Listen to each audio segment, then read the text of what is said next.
आज doctors day है। देश और दुनिया में कोरोना महामारी के खिलाफ चल रही जंग में सबसे आगे आकर जो लोग लड़ाई लड़ रहे हैं वो डॉक्टर ही हैं।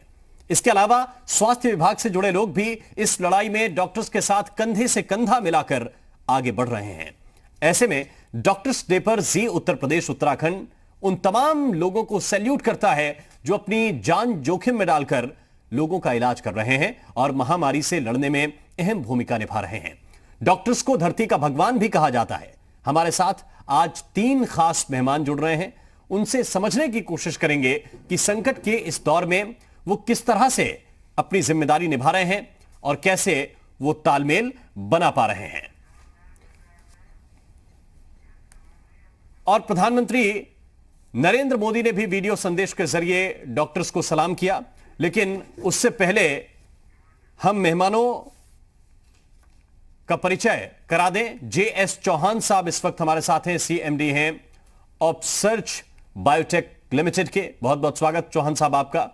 हमारे साथ इस वक्त डॉक्टर रश्मि गुप्ता हैं, सीनियर कंसल्टेंट हैं आप मैक्स हॉस्पिटल देहरादून की।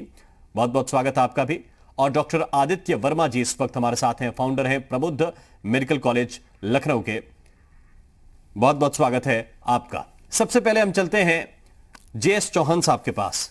चौहान साहब, बड़ा कठिन ये वक्त है हर व्यक्ति के लिए, लेकिन आप लोगों का हम सम्मान भी करते हैं और आप लोगों से प्रेरणा भी मिलती है कि अगर कोरोना के पेशेंट्स के इतने करीब रहकर उनका इलाज किया जा सकता है तो फिर हम लोग थोड़े से दूर हैं और हम भी सुरक्षित रहने की दिशा में आगे बढ़ सकते हैं।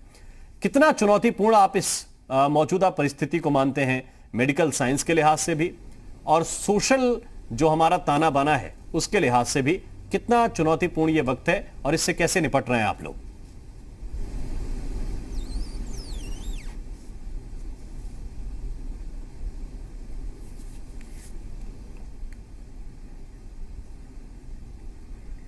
चौहान जी, आवाज मिल रही है आपको?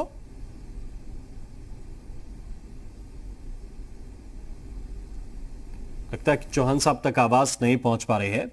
हम कोशिश करते हैं। डॉक्टर रश्मि गुप्ता वाजपेयी जी इस वक्त हमारे साथ जुड़े हुए हैं। डॉक्टर रश्मि, आपका तजुर्बा बहुत है, पश्चिम बंगाल का तजुर्बा, दिल्ली का तजुर्बा, अब देहरादून का तजुर्बा। तीनों चीजों को मिलाने के बाद आपसे सबसे पहले तो यही गुजारिश है कि आप हमें बताएं कि ये कितना कठिन वक्त आप लोग समझ रहे हैं इसको, और इससे उबरने के लिए, क्योंकि हर मौका होता है, हमें छोटा बुखार जुकाम भी है तब भी हम आप लोगों की शरण में ही आते हैं कि मैडम हमें ठीक कर दीजिए। अब तो बहुत कठिन बीमारी आपके सामने है, कैसे इससे देश उबरेगा? लोगों को उबारने के लिए आप लोग मेहनत कर रहे हैं।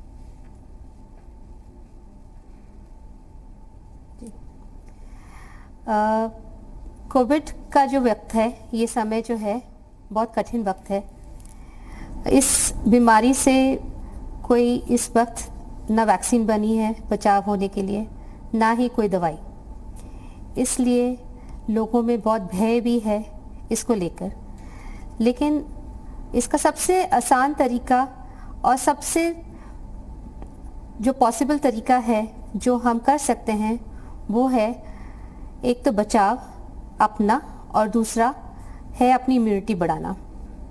अपना बचाव करना मतलब सैनिटाइजेशन करना अपने हाथों का, using hand based sanitizer, alcohol based sanitizer, या washing with soap and water, using a mask regularly in public, और मोस्ट इम्पॉर्टेंट सोशल डिस्टेंसिंग, 2 गज की दूरी, ये बहुत ज़रूरी है। इसके साथ साथ हम अपनी इम्यूनिटी बढ़ा सकते हैं। इम्यूनिटी बूस्ट करने के कुछ तरीके हैं जो अभी इस वक्त करना चाहिए हर किसी को। उसमें सबसे इम्पॉर्टेंट है एक प्रॉपर डाइट। प्रॉपर डाइट मतलब फ़िलहाल आपको ये याद रखना है कि प्रोटीन्स ज़्यादा लीजिए, कार्बोहाइड्रेट्स कम रखिए अपने डाइट में, इससे इम्यूनिटी बढ़ती है। Vitamins rich food like tomatoes, green vegetables, पालक, ये खाने से आपके विटामिन B12, विटामिन B6 जी, विटामिन C, ये सब बढ़ेगा खाने में, इससे भी आपकी इम्यूनिटी इंप्रूव होएगी। हैविंग नेचुरल इम्यूनिटी बूस्टर्स जैसे आंवला, अदरक, जी, हल्दी, इससे भी आपकी इम्यूनिटी बढ़ती है। इम्यूनिटी बढ़ाने के अलावा, खाने के पदार्थों के अलावा डॉक्टर इम्यूनिटी रश्मि, बढ़ाने के लिए ये तो खूब सारा पानी आपकी पीना मेडिकल चाहिए। सलाह है खाने पीने में किन चीजों का ख्याल रखना है। मैं थोड़ा दूसरा संदर्भ में मैं जानना चाह रहा था, क्योंकि एक कंसल्टेंट होने के नाते अगर आप कोविड के मरीजों को नहीं भी हैंडल कर रहे हैं, सामान्य पेशेंट को हैंडल कर रहे हैं, तो वो कितना चुनौतीपूर्ण व्यक्तिगत रूप से आप लोगों के लिए है। पहली चुनौती तो डॉक्टर बनना ही होता है, तो वो चुनौती तो आपने कई सालों पहले पार कर ली। अब ये जो चुनौती नए तरह की आपके सामने है कि मरीज की नब्ज आपको नहीं देखनी है, आप अपने आले का इस्तेमाल नहीं कर सकते, उससे थोड़ा सा बचना है, ये कैसे मैनेज कर पा रहे हैं आप लोग?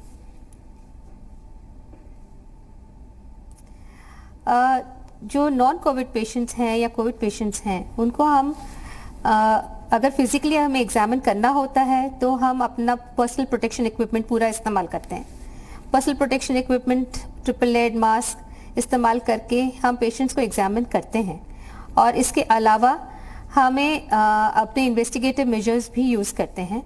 एंड मोस्ट इम्पॉर्टेंट चीज़, अगर दोनों ने मास्क लगाया हुआ है, डॉक्टर ने भी पेशेंट ने भी, अगर हम अपने आप का सैनिटाइजेशन रखते हैं विद अल्कोहल बेस्ड सैनिटाइजर, तो physical examination is a duty of a doctor which हम कर रहे हैं in spite of whatever risk are involve with personal protection equipment. उसी तरह के से हम आइडेंटिफाई कर पाएंगे। हर चीज़ जो है इन्वेस्टिगेशन से नहीं होती, चाहे हम इन्वेस्टिगेशंस को भी इस्तेमाल कर रहे हैं, ये चुनौती है। और इन्फेक्टिव डिजीजेस पहले से भी हम डील करते रहे हैं, ये पहली बार नहीं है। इसमें जो हमने सुरक्षा रखनी है अपनी और पेशेंट की, वो हम कैरी आउट करते हैं। और जो पेशेंट मैक्स हॉस्पिटल में आते हैं, हम कोशिश करते हैं कि जब वो जो भी पेशेंट आता है हॉस्पिटल, उसकी पहले से ही स्क्रीनिंग हो जाती है। अगर किसी को भी फ्लू लाइक सिम्टम्स होते हैं तो वो फ्लू क्लिनिक में मैनेज होते हैं। तो नॉन कोविड पेशेंट्स जो हैं मोस्ट प्रोबेबली उन्हीं को हम अंदर आने देते हैं जी, और फिर उनको एग्जामिन करते हैं। और बाकी जो फ्लू लाइक पेशेंट्स होते हैं, दिल्ली चलते हैं, उनको अलग फ्लू क्लिनिक से एग्जामिन आपसे भी संवाद लगातार जारी रखेंगे, लेकिन JS चौहान साहब इंतजार कर रहे हैं अपनी बारी का। चौहान साहब, एक बार फिर स्वागत है आपका। आवाज आपको मिल रही होगी, ये उम्मीद करते हैं। किस तरह से आप इस सिचुएशन को हैंडल कर रहे हैं और कितनी चुनौती आप लोगों के सामने है, कितनी कठिनाई आ रही है इस वक्त?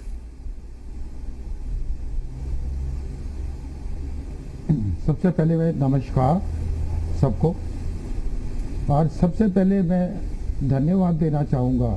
आज एक बड़ा दिन है जिसे कि डॉक्टर्स डे कहते हैं। आज मैं सारे डॉक्टर्स को नमन करता हूँ। उनकी अपनी जितनी उन्होंने सेक्रीफाइस किया है या उन्होंने जितनी मेहनत की है कोविड के पेशेंट्स को ठीक करने के लिए, और ये बहुत अच्छा है कि हमारे देश में कम से कम keeping in view the total populations बहुत अच्छा कंट्रोल हमारा हुआ है। हमारे डॉक्टर्स ने, हमारी भारत सरकार ने और हमारे डिफरेंट जो दवाई के डिपार्टमेंट हैं, सब ने मिलके इस कोविड की लड़ाई को बहुत अच्छे तरह से लड़ा है। और बहुत चुनौतियां हैं इसके अंदर। कोविड महामारी है और इस महामारी के अंदर सबसे बड़ा इम्पोर्टेंट हाथ है डॉक्टर्स का, कि जिसके बिना कोई इलाज संभव नहीं है। जब ही तो कहते हैं कि डॉक्टर भगवान नहीं है, लेकिन भगवान से कम भी नहीं है जी। तो सबसे पहले मैं उनका सबका धन्यवाद करता हूं। और as a pharmaceutical company, definitely there are lot of challenges in front of the companies, क्योंकि अभी इसकी मेडिसिन, इसके लिए वैक्सीन कितना टाइम लगेगा अभी हम कुछ नहीं कह सकते, ना कोई अभी भविष्यवाणी कर सकता है। लेकिन एक चीज जरूर है जो गवर्नमेंट ने भी कही है, सबने कही है, सोशल डिस्टेंसिंग रखना, मास्क लगाना, हैंड सैनिटाइजर का यूज करना, और सबसे इम्पोर्टेंट जो हर बीमारी के पीछे एक कारण होता है वो होती है हमारी इम्यूनिटी। और हमें बहुत जरूरी है हमारे लिए कि लखनऊ से भी डॉक्टर साहब बैठे हैं जो आयुर्वेदिक के हैं, जी, वो भी इस बात को एंडोर्स करेंगे कि आयुर्वेदा के अंदर बहुत सारे हमारे फूड्स, जैसे मैडम ने बताया अभी तक, और ऐसे ही कि आयुर्वेदा के अंदर जैसे गिलोय है, तुलसी है, ये आपका डिफरेंट इंग्रेडिएंट्स हैं जी, अदरक है, ये आंवला है, ये बहुत सारी ऐसी आयुर्वेदिक जड़ी बूटियां हैं जो कि हमारी इम्यूनिटी को बढ़ाती हैं। आज की तारीख में सबसे इम्पोर्टेंट हमारे लिए ये है कि हम अपनी इम्यूनिटी को इतना बढ़ा लें कि कोरोना हमारे तक आने में डरे। अपनी इन सोशल डिस्टेंसिंग, मास्क, सैनिटाइजेशन और अपनी इम्यूनिटी को यदि हम बेहतर रखेंगे तो हम शायद बिल्कुल काफी हद आप तक बिल्कुल ठीक बात कर रहे हैं, जाहिर है। और आपकी यही तेजी बात से लेकर लड़ मैं सकते डॉक्टर हैं। आदित्य वर्मा के पास चलता हूं, लखनऊ से इस वक्त हमारे साथ जुड़े हुए हैं। डॉक्टर वर्मा, सबसे बड़ी चुनौती जाहिर है कि इस वक्त लोग कह रहे हैं कि कोरोना है, लेकिन उस कोरोना के कालखंड में भी हमारी इकोनॉमी भी चलती रहे, ये भी उतनी बड़ी चुनौती है। तो इस वक्त कितना नुकसान कोविड-19 से आप देख रहे हैं हुआ है? आपके सेक्टर में भी लोग कुछ परेशान रहे हैं, जो कोविड को डील नहीं कर रहे हैं उनके क्लिनिक भी लंबे वक्त तक बंद रहे हैं। अभी भी बड़ी इसको कहिए तैयारी के साथ सारी गाइडलाइंस का पालन करते हुए अस्पताल चल रहे हैं। कैसे देखते हैं इस पूरी चुनौती को आप? देखिए, मैं पहले तो कोरोना के बारे में आपको बताना चाहूँगा, उसके बाद मैं इन चुनौतियों के बारे में थोड़ा सा आपको बताऊँगा। सबसे पहले कोरोना से डरने की ज़रूरत नहीं है, सतर्क रहने की ज़रूरत है। और दैनिक दिनचर्या में हमें योग और आयुर्वेद को आत्मसात करना होगा, और अपने योग्य आयुर्वेद चिकित्सक के दिशा निर्देश में रोग प्रतिरोधक क्षमता बढ़ाने के लिए हमें आयुष काढ़ा का सेवन करना होगा, आयुष मंत्रालय के दिशा निर्देश। जी, साथ ही साथ आप कहते हैं आज व्यापार हो या कुछ हो, हमें आत्मनिर्भर भारत की ओर बनना है, बढ़ना है आगे। तो कोरोना तो अब कोरोना के साए में हमें जीना है। ऐसा तो है नहीं कि कोरोना महामारी खत्म हो जाएगी तब हम अपना व्यापार स्टार्ट करेंगे, और सब लोग कर रहे हैं और धीमे धीमे भारत आगे बढ़ रहा है, आत्मनिर्भर हो रहा है। तो मैं इस संदर्भ में दो बातें और बताना चाहूँगा। आयुष मंत्रालय के दिशा निर्देश के अनुसार एक केंद्रीय आयुष मंत्रालय ने संजीवनी ऐप लॉन्च किया है। अगर जिसने डाउनलोड नहीं किया, इस चैनल के माध्यम से मैं बोलना चाहूँगा कि वो उस ऐप को डाउनलोड करें और कोविड से बचाव के दिशा निर्देश को अपने दैनिक जीवन में, दैनिक दिनचर्या में उसको लागू करें। साथ ही साथ मैं माननीय मुख्यमंत्री जी योगी आदित्यनाथ जी का और माननीय आयुष मंत्री जी श्री धर्म सिंह सैनी जी का हृदय से आभार व्यक्त करता हूं। उन्होंने उत्तर प्रदेश की जनता को आयुष कवच जैसा कोविड से बचाव हेतु एक ऐप समर्पित किया है। आप अगर इस ऐप में जाते हैं तो कोविड से डरने की जरूरत नहीं है, सतर्क रहने की जरूरत है। आप इसके अंदर दिए गए दिशा निर्देशों को पढ़िए, अपनी दैनिक दिनचर्या में लागू करिए। योग का लाइव सेशन आपको इसमें मिलेगा आयुष कवच में। और साथ ही साथ मैं बताना चाहूँगा कि योग्य आयुष चिकित्सकों से परामर्श निःशुल्क टेलीमेडिसिन के माध्यम से इस आयुष कवच से आप उपलब्ध करा सकते हैं। कोई भी व्यक्ति उत्तर प्रदेश का निःशुल्क परामर्श ले सकता है। अब बात आती है व्यापार की, कि कई व्यापार में मानता हूँ लॉकडाउन में काफ़ी नुकसान हुआ है। अनेक प्रवासी, करोड़ों प्रवासी अपने क्षेत्र से दूसरे क्षेत्र में अपने गांव आ गए हैं, बेरोजगार हैं, कैश फ्लो बिल्कुल नहीं है। तो थोड़ा सा सरकार को भी देखना चाहिए कि कैश फ्लो मतलब पैसा आना चाहिए। अब वो किन माध्यमों से, सबसे पहले इसका डर खत्म करना होगा। और डर खत्म करने के लिए जब तक व्यक्ति इसके दिशा निर्देशों को गंभीरता से पढ़ेगा नहीं, अपनी दैनिक दिनचर्या में लागू नहीं करेगा, तब तक वो डरा रहेगा। तो मेरा आज इस चैनल के माध्यम से सबसे पहले आप संजीवनी ऐप और आयुष कवच को डाउनलोड कीजिए। 80% डर आपका कोरोना से वैसे ही खत्म हो जाएगा।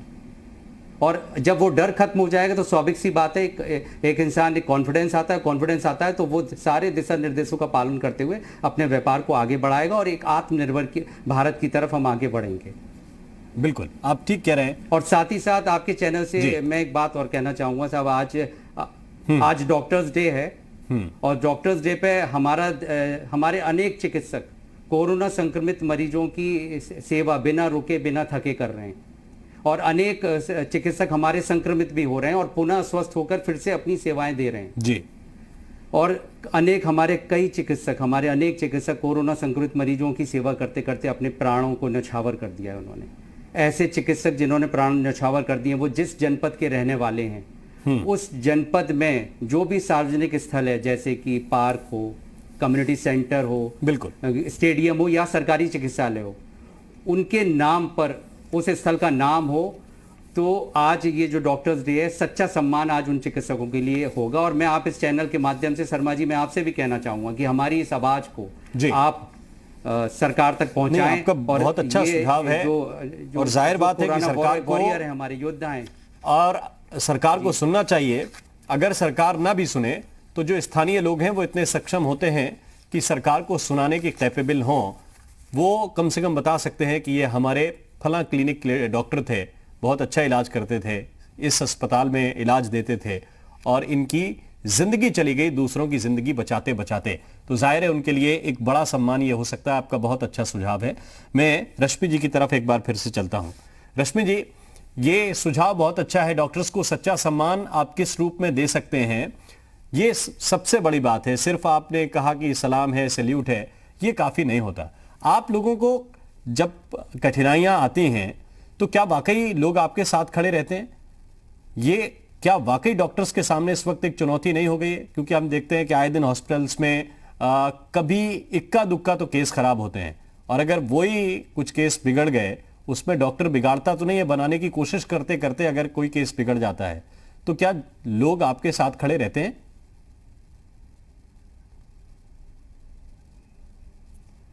इसमें अवेयरनेस हमें बढ़ानी है लोगों में। कोरोना जैसी कंडीशन है, इसमें इस वक्त जैसे आप जानते हैं ना वैक्सीन है ना इलाज है, लेकिन हम अपनी तरफ से जो भी ट्रायल स्टडीज हो रही हैं और उसके लिए हम पूरी कोशिश करते हैं।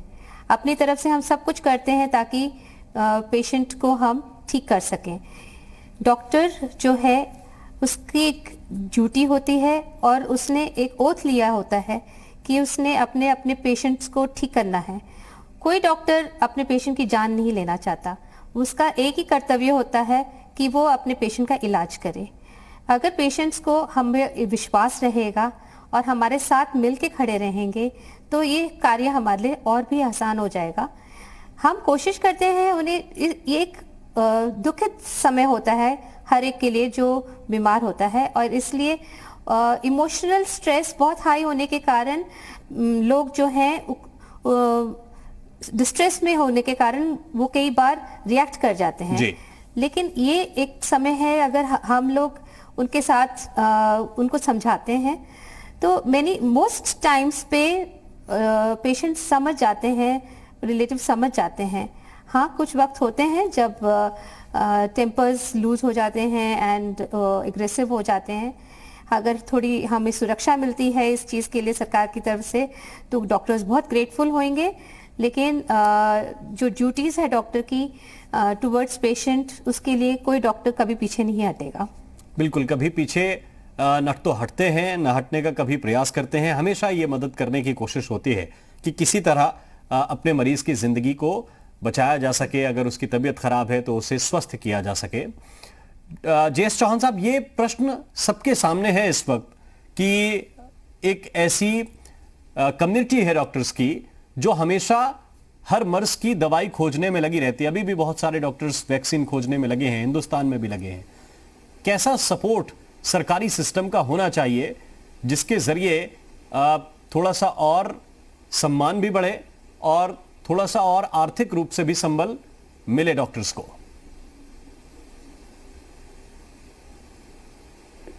सबसे पहले मैं कहना चाहूँगा, जो बात मैडम ने भाई कही, कई बार पेशेंट अपना टेम्पर लूज कर जाते हैं।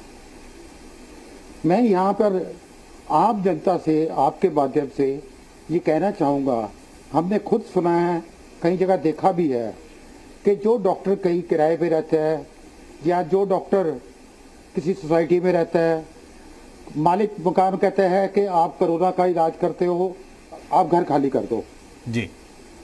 या जो आदमी सोसाइटी में रहता है उसे आस पड़ोस के लोग तंग करते हैं कि भाई तू कोरोना फैलाएगा यहाँ पे।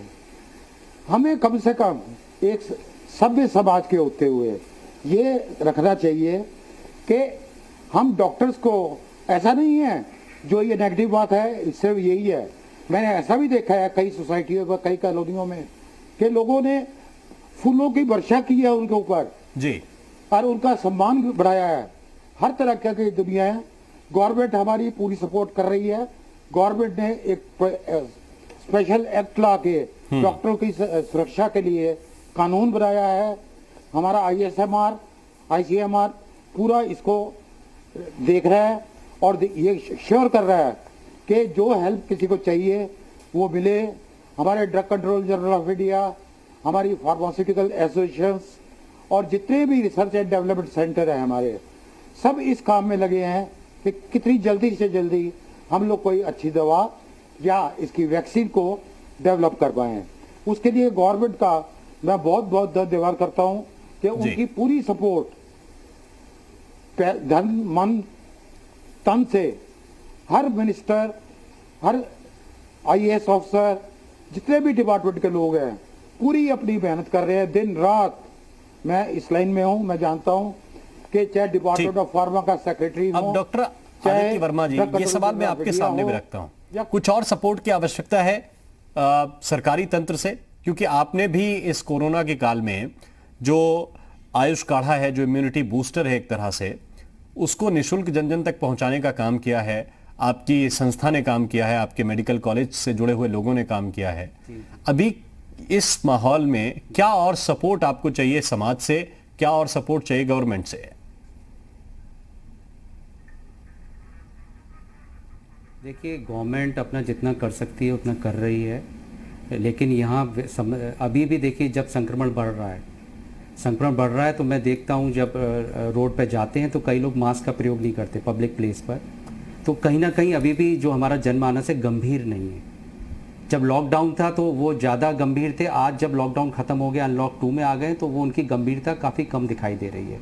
तो हमें सरकार से ज़्यादा अपने आप को, हमें एक दूसरे तक ये मैसेज पहुंचाना होगा। कोई भी जब व्यक्ति रोड पे जाता है, जैसे आज आपकी ट्रैफिक पुलिस काम करती है, अगर आप कोई नियम को तोड़ रहे हैं, हमें स्वयं कोरोना ट्रैफिक एक तरीके से हमें बनना पड़ेगा और उस कोरोना को रोकने के लिए जो व्यक्ति मास्क नहीं लगा रहा है इमीडिएटली पब्लिक प्लेस पर उसको टोकना होगा, उसको डांटना होगा। और अगर जब आप ऐसा करेंगे तो धीमे धीमे स्वतः ही आप देखिएगा एक जागरूकता बढ़ेगी और कोरोना से बचाव के जितने भी जानकारियां जो नहीं पहुंच रही कि हमेशा पुलिस का डंडा नहीं, कोई और जोर लगाए, ये इसकी जरूरत नहीं है, हमें खुद से काम करने पड़ेंगे। बहरहाल बहुत बहुत शुक्रिया आप तीनों मेहमानों का हमारे साथ जुड़ने के लिए, और एक बार फिर हम यही कहेंगे कि थैंक यू डॉक्टर्स। आप लोग हैं तो हम सुरक्षित हैं, स्वस्थ हैं, और अगर कोई परेशानी आती भी है तो उस परेशानी का सॉल्यूशन भी आप ही लोग हमें मुहैया कराते हैं।